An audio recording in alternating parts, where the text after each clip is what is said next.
নিজের চোখে আলো না থাকলেও অন্যদের মাঝে কোরআনের আলো ছড়িয়ে দিচ্ছেন অদম্য দৃষ্টিহীন হাফেজ মোহাম্মদ রুমান। এমনকি হাজারেরও বেশি ছাত্রকে কোরআন পড়িয়েছেন। তার হাতে গড়া শতাধিক ছাত্র হয়েছেন হাফেজ। হাফেজ মোহাম্মদ রুমান নরসিংদীর রায়পুরার মাহমুদবাদ গ্রামের মৃত মগল হাজির দরিদ্র পরিবারের ছেলে। ১৯৮৪ সালে জন্মগ্রহণ করা রুমান ১.৫ বছর বয়সে টাইফয়েডে হারান দৃষ্টি। ১৯৯৯ সালে প্রতিবন্ধী স্কুলে ভর্তি হলেও ছুটি নিয়ে বাড়ি ফিরে আসেন।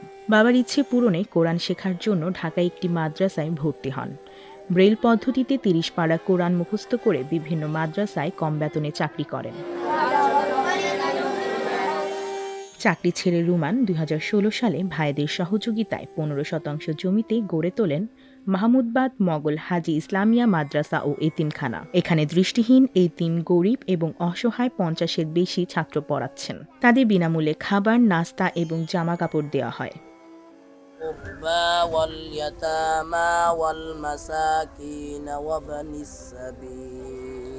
রুমানি মাদ্রাসার মুহতামিম ও প্রধান হাফেজ।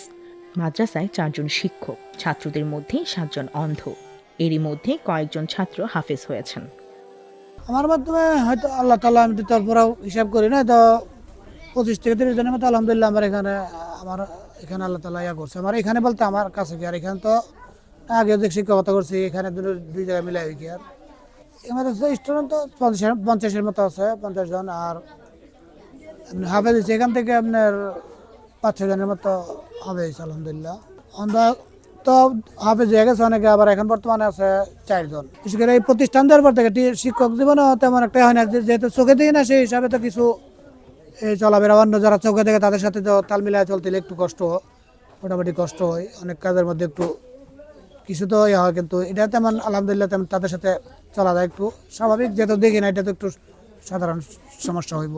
তো এমনি এই প্রতিষ্ঠানটা নিয়ে মানে আর যে আল্লাহ তাআলা যদি এই প্রতিষ্ঠান চালার মতো আল্লাহ তাআলা সুযোগ সুবিধা ভালো করে দিতে, আলহামদুলিল্লাহ এটা আমার সবচেয়ে বড় চাওয়া। আর স্ত্রী, এক ছেলে ও এক মেয়ে নিয়ে রুমানের সংসার। সন্তানদের মাদ্রাসায় পড়াচ্ছেন, তবে নির্ধারিত ফান্ড ছাড়া মাদ্রাসা পরিচালনা করতে অনেক কষ্ট হচ্ছে তার।